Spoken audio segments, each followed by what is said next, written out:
Good morning, everybody. My name is Dave Finale, and this is Real Estate Talk TGIF episode 363. 358 weeks in a row, that is. We're really happy to have one of the most insightful people I've met over the last few years, and that's Myra Oliver. Myra is she's a top real estate agent, real estate entrepreneur, real estate investor, broker owner, team leader, you name it, she does it. Thanks so much for coming on today, Myra. Thank you for having me, Dave. I'm so excited to be here. This is going to be so much fun. We're going to talk about money. We're going to talk about how to invest it. We're going to talk a lot of different things. But first, hit that videotape, Nelson. We know all real estate agents want to acquire clients consistently so that they can grow their business and income for that great lifestyle. This broadcast brings you the best and top people in the industry to support that quest.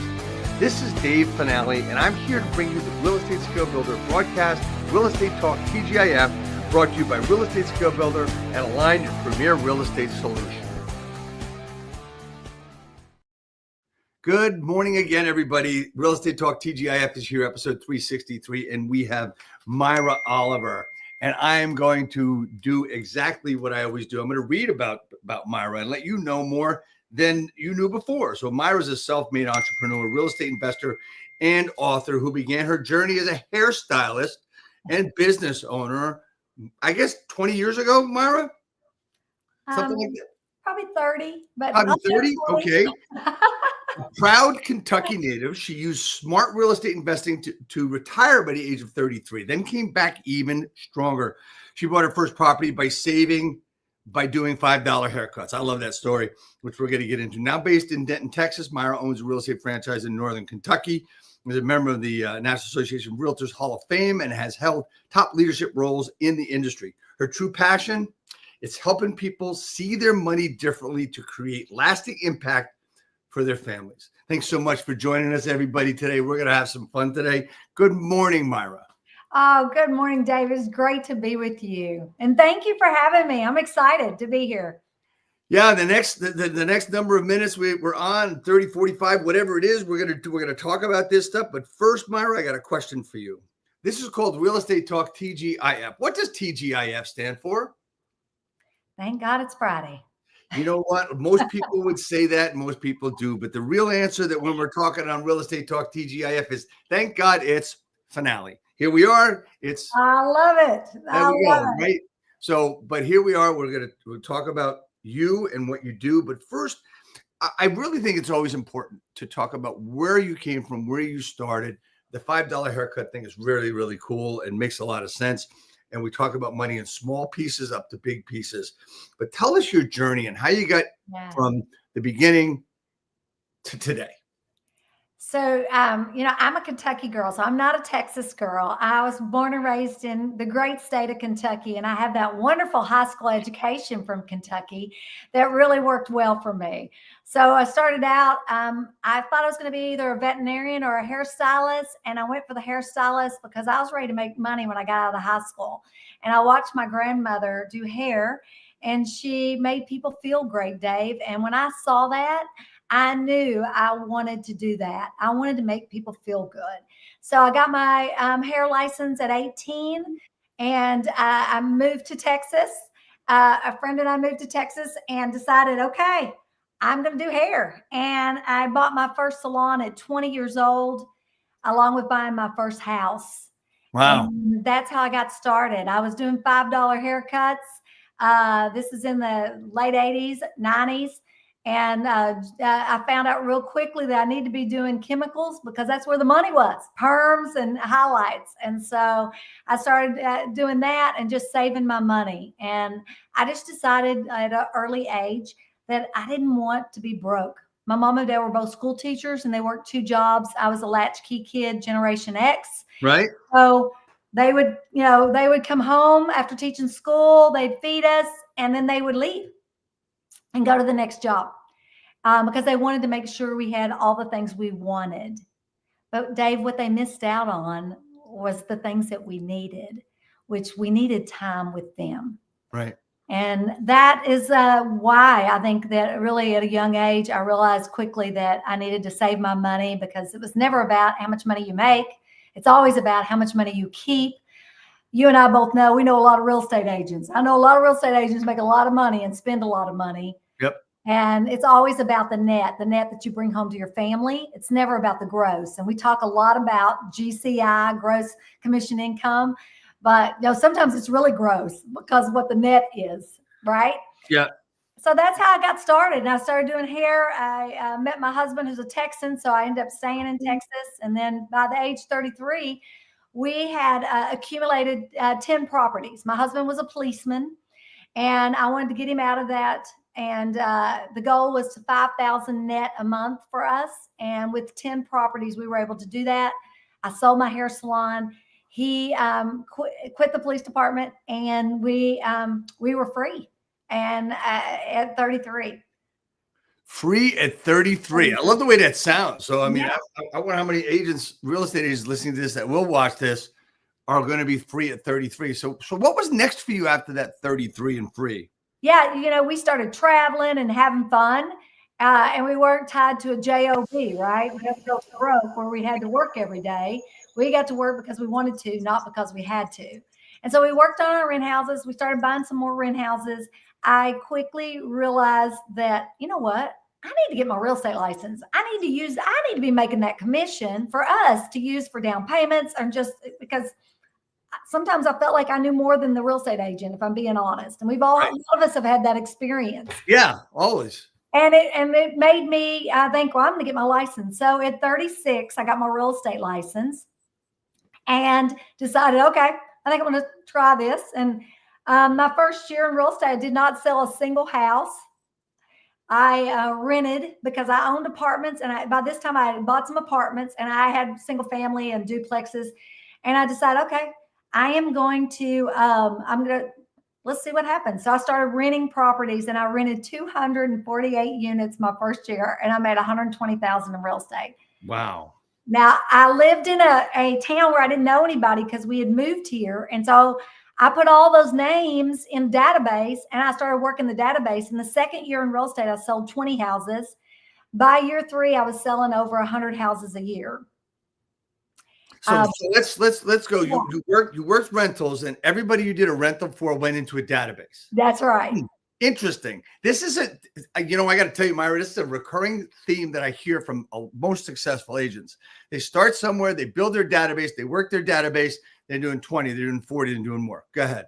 Yeah, so I got bored. So I decided I'm going to sell real estate because I was bored after, from 33 to 36. Rick and I traveled, and we both got a little bored. And so that's why I decided I'm going to do real estate. And then I got that database. I started doing more and more calls. I was already getting to know people, and I was like, wow. And then I just started really saving my money because now I'm making really good money. Okay. Before I was saving my money, I wasn't making great money. I mean, I was really living so frugally so that we could use that money to put a down payment on another property, because that's what was going to take us to freedom. And so I just started really doubled down, and I paid cash. I just started buying houses and paying cash for houses. And I am totally debt free. So I got up to 38 properties, totally debt free. I had commercial, I had an apartment building, and then I had residential. And that's kind of what brought me forward. Then I was recruited to a company. I started running that company. Then I ended up with ownership in that company. Then I ended up running a region for that company. And it gave me an opportunity to buy businesses. So then I started buying franchises. So my journey is one of, I've always been self-employed, right, but it's a journey from me doing it, to we, and now I'm on that beautiful journey of they. And that's an incredible place to be. That's when you learn that you can say they do it, right? That's 7th level. Talk to me about the transition from I to we to they. Talk to me about what that means, what it meant to you, and what it can mean for others. Sure, because early on in my career doing hair, if I wasn't standing behind that chair, I didn't make money, Dave. And I was working 12 to 14 hours a day. And so I learned real quickly that it was all about me, because if I didn't show up, I didn't bring home any money. And then when I got into real estate, I quickly learned that I could only do so much. I mean, the biggest year I ever had was in 2006. And I sold 25 properties by myself, no assistant. And one was an apartment complex, a 50-unit apartment complex. I mean, it was a crazy month. It was the biggest month ever in income, right? I was like overwhelmed. And I really quickly realized if I had somebody to help me, I'd be dangerous. If I started finally learning, I'd always been self-employed.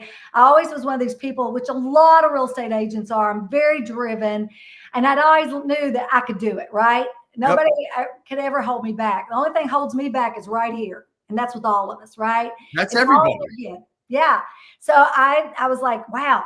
And I had that month, and I'll tell you what I did with that money. That month, I bought 2 properties, paid cash for them. And that commission, that it was 280 something thousand for the month. That commission continues to pay me about $3,500 a month in rental income. So that's called the commission that keeps on giving. Yep. So whereas a lot of people go buy a car that depreciates, they go buy stuff, watches, jewelry, clothes, whatever, that depreciates. I've always taken my money. When I earn money, I turn it into making more money, whether it's in real estate or in businesses, or now I do a lot with dividend investing. I've learned a lot about the stock market in the last 4 or 5 years. When COVID happened, I wasn't traveling to my franchises, so I was able to stay home and learn more about the stock market, and that's been fascinating. So let's go from your investing in real estate to your franchises, because one of the things that I know is when we go from I to we to they, your franchise, that's a lot of work. I had at one time, I think I had 3 offices at one time. When I walked away, it was 2. But it's a lot of work. It's a lot of stress. It's a lot of responsibility, right? And you went from traveling for a few years and slowly, you got your real estate, you moved into that, and it took time. What was your motivation to do that, to work that? Did you work a lot when you did that, when you had that stuff going on? Yeah, listen, the only time success comes before work is in the dictionary. And so, I mean, come on now. Of course I worked. I worked my butt off because that's just what I do. I will tell you, I am never the smartest person in the room, but I'm going to tell you what, I usually am the grittiest. Okay. I'm willing to fail. I have failed so much, Dave, that I finally had to win, because you can only fail so much. And so I will tell you that that's what really is my driver, is that I'm a learner. Okay. I love to learn. I love to learn new things. I'm always studying things or wanting to learn. I love to learn. And I think that you have to be a learner if you want to own business, and you have to be willing to pivot, and you have to be willing to understand financials. You cannot run a business without knowing about money. And money, we complicate money. Money is very simple. It's money in, money out. You want more money, keep more money in, right? Quit spending it. I mean, it's really simple. And I mean, on your P&L, it's profit and loss. It's 2 things, right? And so it's one of those deals where I think that when people put their blinders on, and I watch a lot of real estate agents do this, and they put their blinders on, they just go make money. I'll just make more money. I'll just go make more money. Well, if they would get focused on what they're doing with their money, they can work a whole lot less and become very independent and get to work because you want to work. I'm going to always work. I'm an energized bunny. I mean, I'm going to always work. Because I love it. But now I will say it's different when you work because you want to and not because you have to. I haven't worked because I had to since I was 35. I built financial freedom. And true freedom is when you don't have debt. When you don't have debt, you get to make the decisions based on your wants, not your needs. And so many people get themselves in a mess of debt, and then they have to show up and they have to work, even in careers and jobs that they don't love. And that's just sad to me. So yeah, it really is. I mean, look, we all have done things in our businesses, in our lives, that we didn't want to do, but we had to, right? My dad and I always said we had a lot of properties, and I managed all the properties, and we had people work for us at different buildings. And every now and then we'd have, a vacancy in that position. And what turned out to be the maintenance man, the superintendent, would have to be me, right? Until we filled that position. So we I get that role. Right. So we had a saying, we've done it before, we'll do it again. Right. And I look at myself that way today as well, for a lot of different reasons. But it's just like, okay, well, you know what? I got to fix a toilet today. I'll fix a toilet today. If I've got to go, change a lock or fix a thermostat or whatever it is, I'll do it. Yeah. Because I've done it before. I'll do it again. Do I want to? Hell no. Right. But I will. Right. It's just like stuff around my house. I mean, I don't want to do it now, but now it's almost fun. Yeah. Right. But before I didn't do it because I didn't want to and I hired somebody. Now it's like, you know what? Now it's going to be fun because it's easy and now everything's a little project. Right. Okay. So, yeah, I am older than most people watching this broadcast today. I don't care. You keep up with me and then you can talk. Right? That's right, brother. Yeah, it's mind over matter. You don't mind, it don't matter. And I will go on a race with any of them. Bring them. Because I will tell you that you're right. Mental capacity it's more about mental. Whatever you decide, you can have, do, be, whatever you want. Once you've decided that, right? Yeah. You're a perfect example of that. Yeah, and I want people to understand when you decide, you kill off all the other options when you make that decision. Just look at it this way. You go to the restaurant and you want 3 things on there. You can't decide. Finally, you decide on that steak. Well, guess what? If you wanted the fish, you looked at the fish or the chicken or whatever it was. When you make that decision, that's all you keep looking at when that waiter comes out of that kitchen with a tray of stuff. You're looking for your food. You're not looking for that chicken you decided against. That's right. When you decide something, really decide and commit to it. Okay. That's my pontification about that. Let's talk about investment. Okay. Yeah. So you started buying properties, right? And you said you bought a lot of properties for cash. Did you do that in the beginning? And how did you slowly get into that? Because that's a big question for a lot of people. Yes, I should be investing in real estate. I'm a real estate agent. I should know how to do it and do it myself. How do you get started, Myra? Well, just like anybody has to get started, right? I started the first house I bought, the owner financed me. And so, you got to be willing to ask questions and be willing to seek what you're wanting to find. Okay. And sometimes you have to look really hard for it. So my first house, I got the guy to finance it. I had saved $12,000. I put $12,000 down. He financed it. And get this, Dave, he didn't charge me interest if I'd pay him off in 3 years. Oh, wow. So I knew I could pay him off in 3 years because I knew that all I needed to do is just start throwing money to him. And remember, I'm cutting hair. I'm doing tips. My husband and I lived in an apartment. Our first house was an apartment that he did security for because, they would hire off-duty police officers. Yep. So we didn't have rent. So we took all that money and we got this house paid for. And so saved our money with it first. And then we had our down payment on the first one. And then we moved in it. And then we started just paying houses off. And he would work part-time jobs. And I would work 12 to 14-hour days. I got so busy because hair, it was my God-given talent. And so I got so busy doing hair. I was doing, I was working 12, some days 14-hour days. I would get there sometimes 6 a.m, get home at 9 o'clock at night. And, whatever it took, because I knew what I was doing all that work for. The problem today is a lot of people don't know why you're showing up.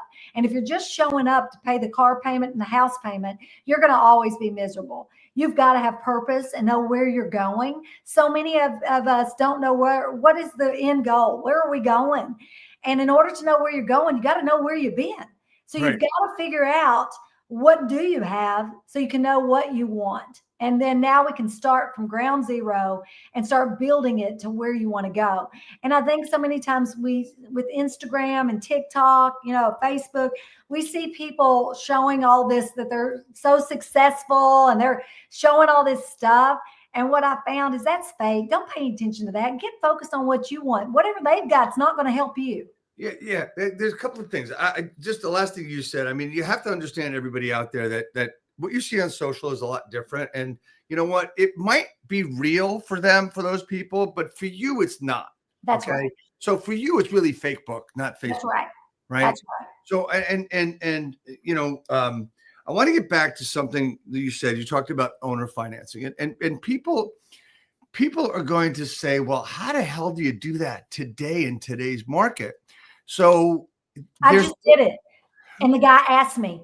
I right. just did it. I mean, honestly, I was selling one of my properties. I wasn't planning on financing it. And an attorney, he, they sent me a letter asking me if I would finance it and tell them the terms. And I was like, do you know what, that for people who own properties, and I've got several here in Denton, Texas, of past clients that have built big portfolios that don't want to sell their houses because they don't want to lose their income. But when I've gone to them and said, hey, what if I get you somebody that you already know, they live here in Denton, they're already successful, they're successful and you trust them. And if I get them to buy your properties, are you willing to finance and you continue to have a monthly income? And several of my seniors are willing to do that now. And even I did it for somebody. And so because I thought, oh my gosh, he offered me 8%. I can't get 8%. He offered me 8%. He gave me 20% down and a 5-year call. And so I can decide in 5 years if I'm going to keep financing him or not. And that's today. That's recent. That happened less than a year ago with me. So, and one of the reasons that I harp on this and talking about this is that I actually did that in the house I'm in right now, right? And it was a year and a half ago. Honestly, the quick story, I'm not going to tell you the details, but the quick story was that I figured out that I wanted to buy this place, and I had to wait a little while for some cash. And I said, look, I'll pay you this, and this, and you're going to get your 8%, whether I pay you off in 6 months or a year or whatever it is. I'm going to pay you the 8%, right? And I would pay it off in a certain amount of time. And I'm going to be really honest with you. The seller didn't understand it. The other realtor didn't understand it. Both attorneys didn't understand it, but it did. We did it.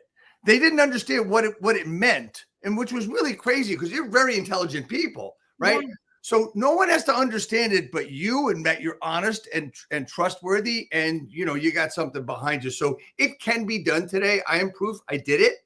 Yep. Right. We called it in the 80s, we called it creative financing. Yeah. And I think we still call it the same thing today. Great. Yeah. So that is a really great little lesson to help people get started today. It is one way to do it. But you can't get it, Dave, if you don't ask. And I think that because sometimes real estate agents, like, they see on MLS and it says no seller financing or whatever. But guess what? Mine was on there too. And it said I was not interested. Okay. But here's what happened. You've got to entice people to make them interested. And once I knew because when you're putting it out there, they don't know who they're going to be dealing with. That means that means everybody they're willing to do owner finance. Remember, every offer can be different. And that's why you want to be a great realtor, not a good realtor. Great realtors ask questions. Absolutely correct. And the important thing is, like we said, if you don't ask, guess what the answer is? No. Always no. So you always ask, and there's a lot of people out there. I mean, there's estates, there's all different kinds of things where, they've got to pay the taxes, but having an income when they didn't have it before is something that can be very, very enticing. Yeah. Because let's face it, a lot of people, when they get a ton of money, they lose it all. What happens with most lottery winners? They're in worse shape off in 5 years anyway. So, all right. So let's talk about other things, right? There's other ways to invest. Now, we talked about single family homes, and of course you've bought apartments and you've bought other things.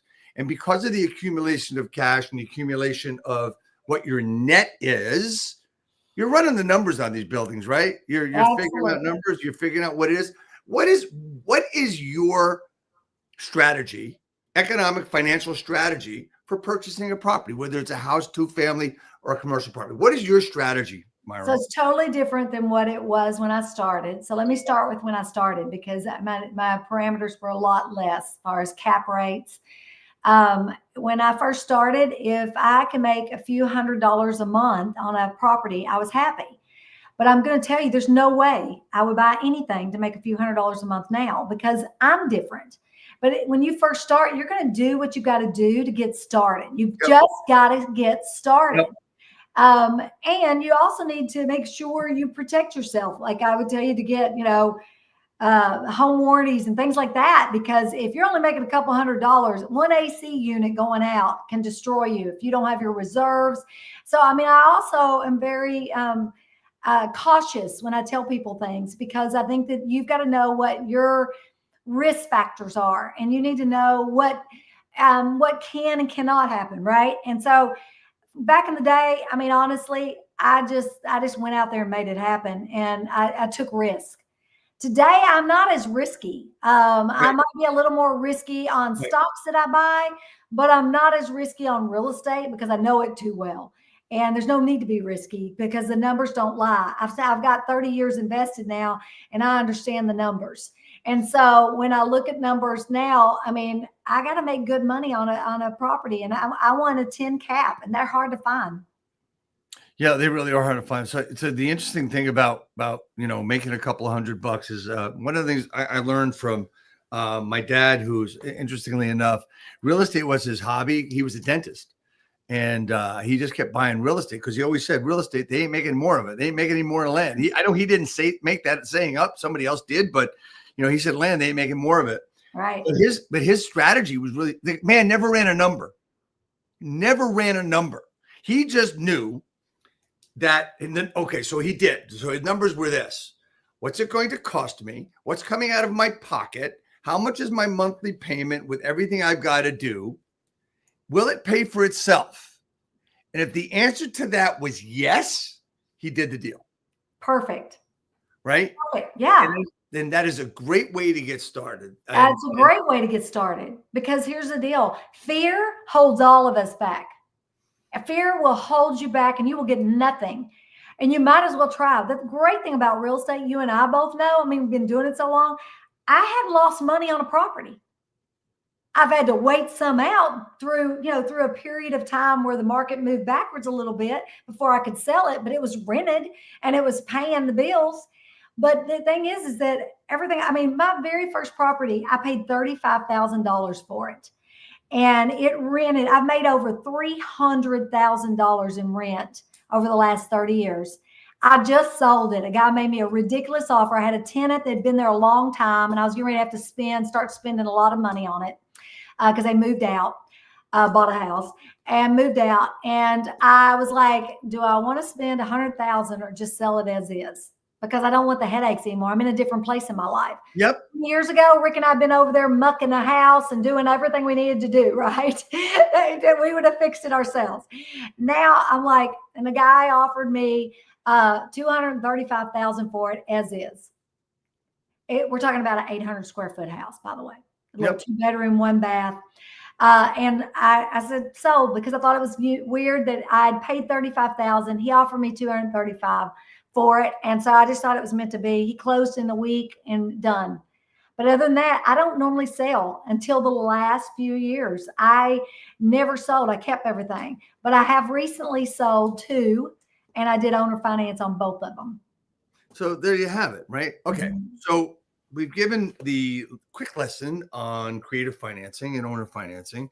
And we've talked about where to start and how to start and other things, and running the numbers, understanding what your income and expenses. You talked about P&L before in your life and in business.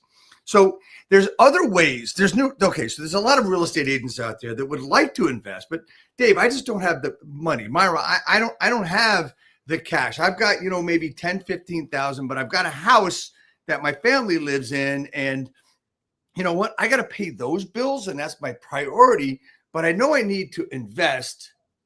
Myra, what are the other ways to invest in real estate? Oh, there's so many. Okay. So, you have several different kinds of REITs, real estate investment trust, and some of the shares. So like if you open a brokerage account, okay, Dale, I'm going to keep it as simple as possible, because there's a lot of people that don't even understand brokerage accounts. So you've got several: Vanguard, Schwab, Fidelity. You first need to open a brokerage account. Okay. And you can open it online. Then you can buy shares of companies And whether you buy them in an ETF, which is an exchange traded fund, and an index fund, you can buy shares, just shares of like a REIT, real estate investment trust. I mean, I have one that I'll just share with you. It's called ABR. It is a real estate investment trust. And I think the shares of it right now it's such a good deal right now. I just dropped a couple $100,000 in it. The shares are about $10 a share. I want to say in the 10-30 range. I can look on my phone and tell you. But it pays a monthly dividend. So I met with someone yesterday, a good friend of mine, and he just had a windfall. He sold a big tract of land. It was a $30 million sale. And he got a big windfall. So we sit down because he said he doesn't want to buy real estate. He said, I don't want headaches. And I explained to him about property management. And a lot of people feel this way nowadays. He still said he wasn't interested. It's okay.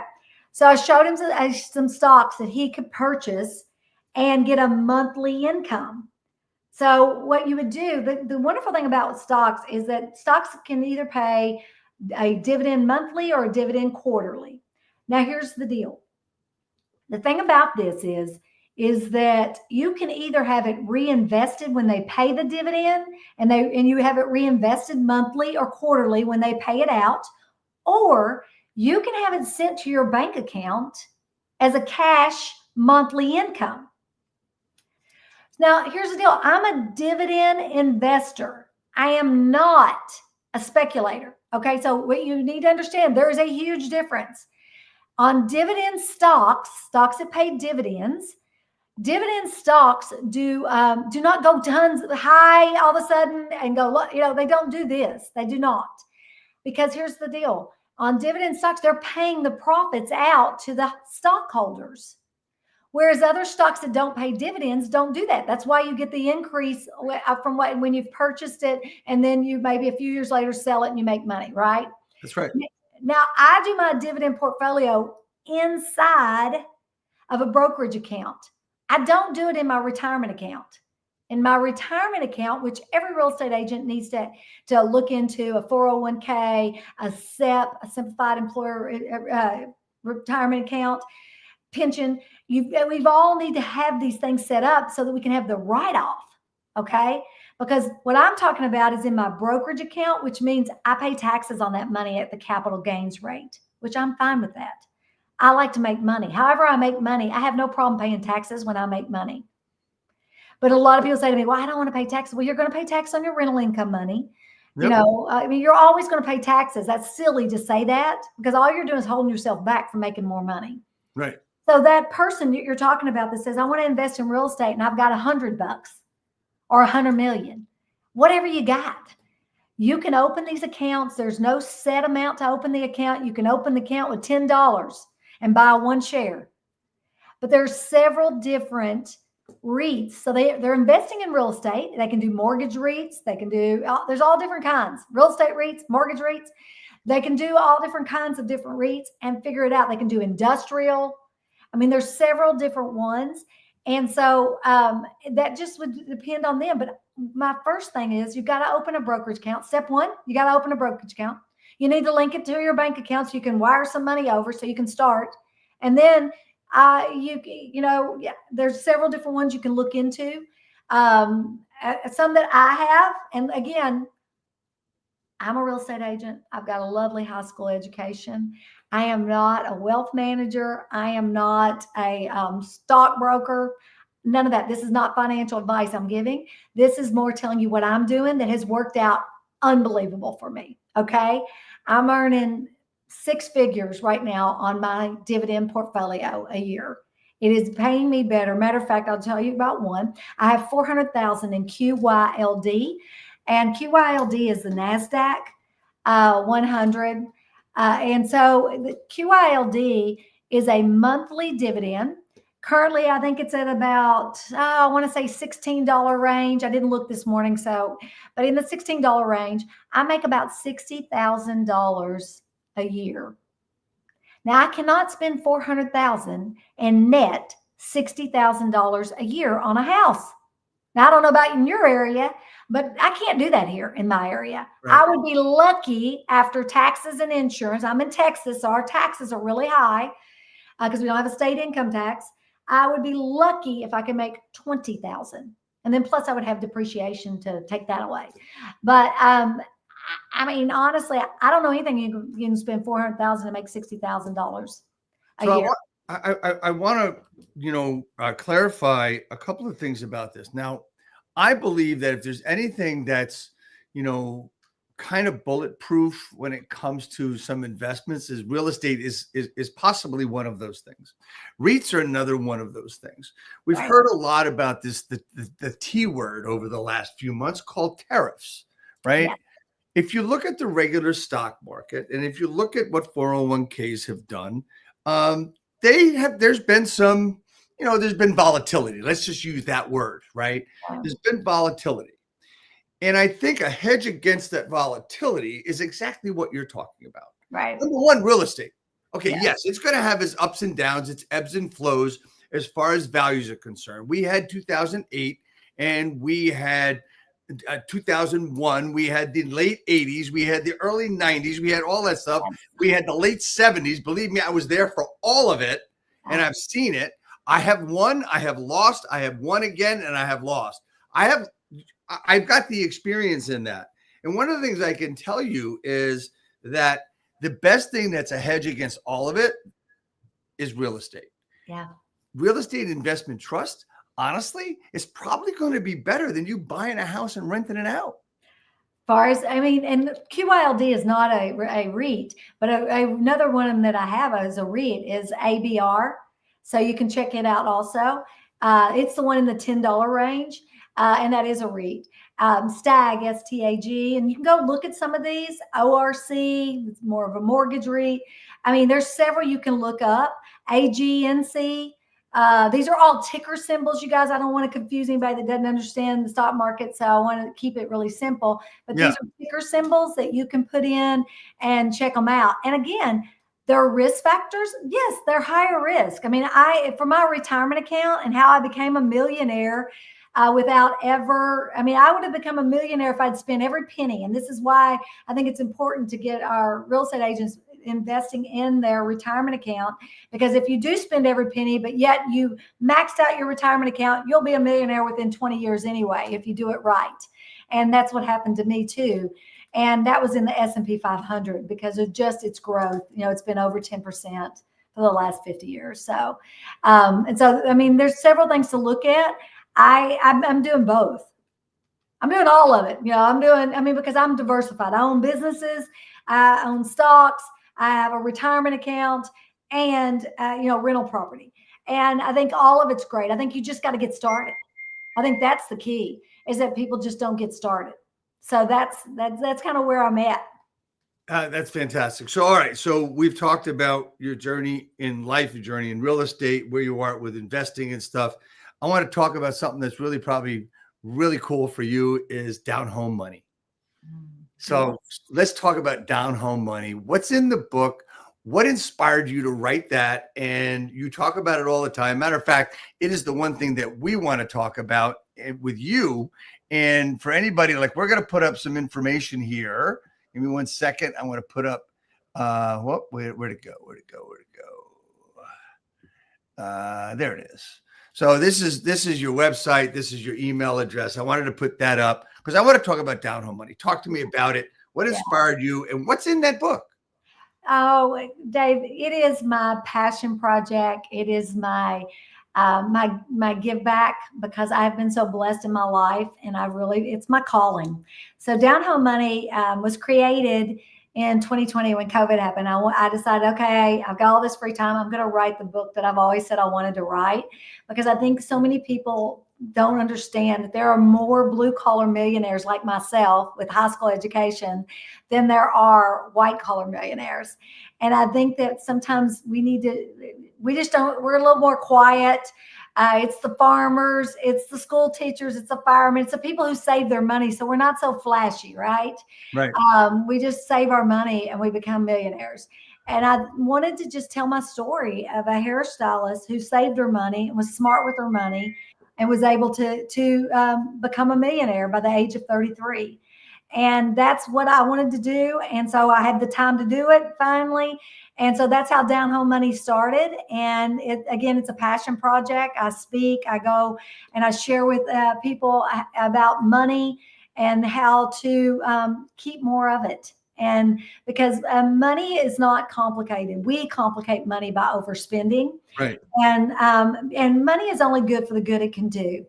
And what I find is that so many times we are we're just wasting our money on stuff that doesn't really matter. I mean, especially women, between clothing and belts and purses.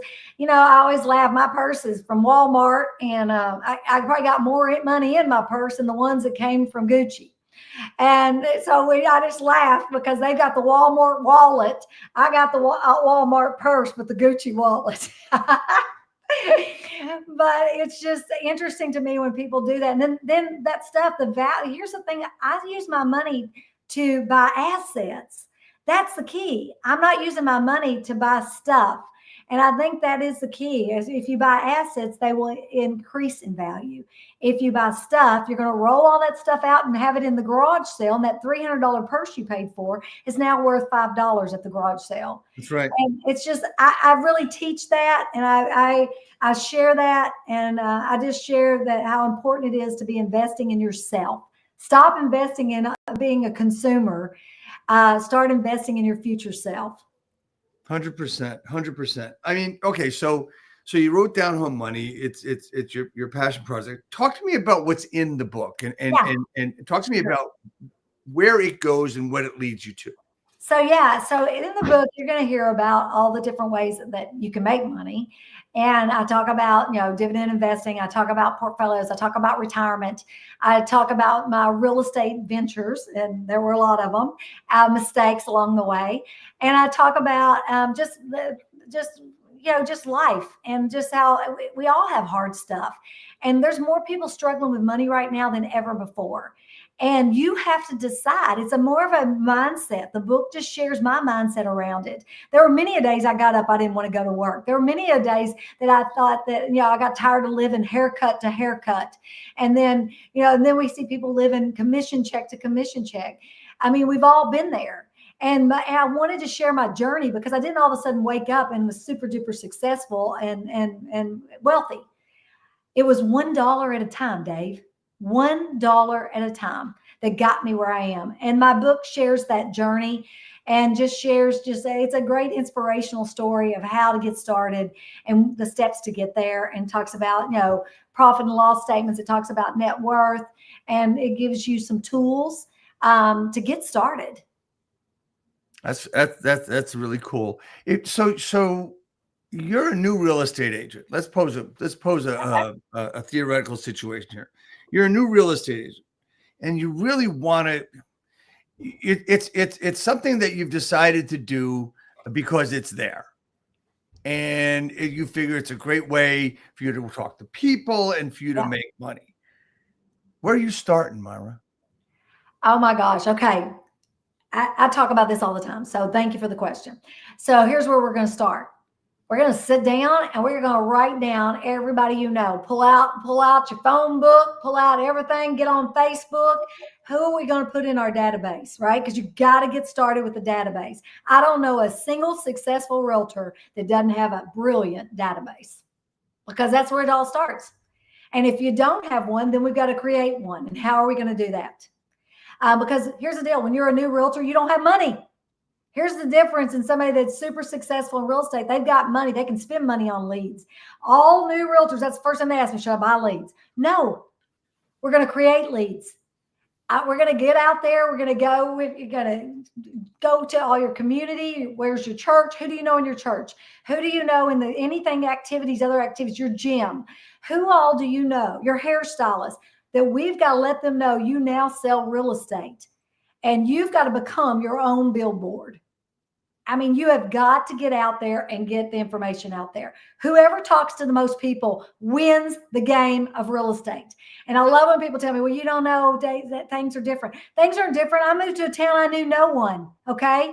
And I have a funny accent. So I knew no one. Even in Texas, my accent's kind of weird because it's kind of skewed. And so let me just tell you this. I'd walk up to people in Macy's. I'd walk up to people in Dillard's. I'd walk up to people in Walmart and I'd go, hey, my name's Myra Oliver, and I'm a new realtor, and my broker told me I had to hand out 10 cards. I just wanted to give you my card. And they're shocked. And so then I would say, do you mind if I get your name and number so I can tell him I talked to you? And people would give it to me. Okay. And I started selling houses that way. I started following up and calling them. That's how I did it. And then later when I had money, I did the old school way. I did postcards. And then I worked the phone every day, 2 hours a day. You got to work the phone. Some people are doing it 3 hours, 4 hours. They're going to win bigger. Okay, you decide. It's all, I mean, you decide how many houses you want to sell. Let's see how many people you need to talk to. So it's funny you talked about giving out business cards, and I'm sure there's people that will watch this and will see this, and I will tell them that, and they say, well, you know what? I have a digital business card. Perfect. Just give it out. So wait a minute. You have okay. So here's my point. I have a digital business card. I tap your phone and my contact info goes into your phone. Then I get lost. I never see it again. Exactly. I never see it again. Guess what? I give you a business card. It's going to sit on your desk. It's in your car. Thank you. Yeah. So while we think that paper's a bad thing, in a lot of respects, having regular business cards makes sense. Well, I don't carry business cards. I don't give a shit what you carry. If you want to have yourself known, they'll put it in their pocket. They might lose it, but it's going to be there and they'll see it more than once. Look what I carry in my pocket. There you go. Right? I love it. I have been in real estate for 46 freaking years. I have been a champion of being digital and the internet and computer and technology. My company had a cloud before anybody knew what a cloud was, right? But I still got a business card in my pocket. I don't have a digital business card. I think I should have one, but you know what? That's what I got now, and that's what I'm using. Postcards, depending on what your target is, are going to work. You know, if you have the money to do that, right? But going out there and meeting people and building that database is so important. What else? What else, Myra? I think that you got to have energy. I think energy is really important, especially if you're doing what I'm talking about. You need to bring some energy to your game. If you're just handing stuff out and you're just passive, it's not going to work. Listen, the best salespeople I know have energy around what they're doing. They've got a fire in their belly and they want to win. And I can't teach that. I'm going to just tell you, I cannot teach you to have a fire in your belly and want to win this game of real estate. And that's why 8 out of 10 don't make it. Let's just be honest about the numbers. Yep. And that's an NAR number. The reason they don't make it is because they didn't want it bad enough. If you want it bad enough, you'll be willing to do whatever it takes to make that thing happen. And I mean, that's in anything. I don't care. If you want to be the best janitor, you can be the best janitor. You can be the best Walmart worker. You can be the best bank teller. But you got to show up. That's 99.9% of it. Showing up. Showing up will get you out of your way faster. And look, I don't want people. I have on Fridays. I do a call with my team called Planning and Prep. Okay. And it's about getting through your schedule and building a schedule. And, you know, the morning is income, the afternoon is expenses. You talked about it before, right? So all your lead generation is making money, right? Lead gen, money gen, you know, income generating. And afternoon, appointments, all this stuff, that's spending money. That's right. You're spending the money. You're not getting anything back until there's a closing. So I talk about that all the time, right? And if you're going to show up to do lead gen, do the lead gen. Non-negotiable time, committed to it, plain and simple, right? Yeah. Turn everything else off turn your phone off. I mean, if you need your phone, fine. We use Follow Up Boss. We call through Follow Up Boss, right? We call through our CRM. Turn Facebook off unless you need it for some reason. Turn all that crap off. That's right. And if you're working at home, God bless you. But I know that I have trouble working at home because there's distractions there. It's called the window. It's called the sun. It's called my refrigerator. It's called flowers. It's called my garden. Those are distractions for me, right? Yeah. because I built something I love and I love to spend time in it. Not that I don't love where the office that I go to, but look, going into the office, you know, it might be an old style thing, but freaking do it, find one and do it. Yeah, totally agree. I mean, the office, you know what you're there for, right? And Right. you're right about the distractions at home. And so the office is your money-making opportunity. Get to the office, start making money. I mean, they go hand in hand. Oh, 100%, 100%. Myra, this has been a lot of fun. I've enjoyed talking about this because I honestly and selfishly, these 363 episodes are selfish. And why are they selfish? Because I want to learn as much as I can from the best in the business. And this broadcast has had the best. It's had John Sheplak on. It's had Bill Pipes, Tom Ferry. It's had Brett Sikora, who is a visionary here in New Jersey and the founder of the team that I work with. And just to show you how much we have the greatest people on, next week we've got Spring Benson coming on. Oh, love Spring. We are so excited to have Spring. She is the CEO and owner of Utah Life and Real Estate. She's also a switching broker with EXP. And I'm not having her on because she's with EXP. I'm having her on because she's a visionary. She's a smart human being, and she's pretty cool too. So, you know, to me, that's really, really important to be able to talk to people. And I believe, Spring believes, you believe collaboration over competition. I don't want to compete with you. I want to help you. That's right. We all get more by helping each other. Exactly. And if you look at your business that way, we talked about your database. If you call those people wanting to help them, just don't sound cheesy. That's all. That's all. Anyway, so, you know, we're up against time here. I want to again, thank you so much for being on.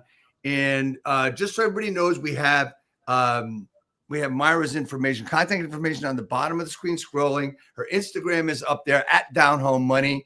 And I just had two things left. One is a question, one is a comment. The question is, Myra, how do I help you grow your business? Yeah, well, first of all, I want one of those hats. Hat? You mean this one? Yeah, don't I get one of those? That's the next thing I had. You're way ahead of me. Thank you so much. I gotta have that hat.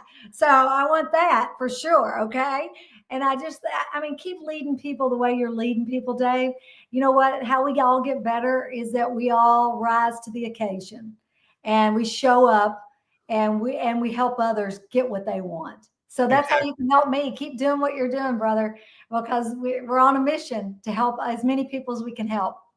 Well, thank you so much for that. I appreciate that. Please stay on for a minute as we go up because I need your address. Anyway, So everybody, next week we get Spring coming on. We've got great people come on after her. We also have someone that she knows that's going to come on the week after. So anyway, everybody, thank you so much. Have a great weekend. And the most important thing for this weekend, this is May 9th, 2025. On Sunday, happy Mother's Day to everybody out there who's a mother, and God bless you all. And thank you. Nelson, hit it.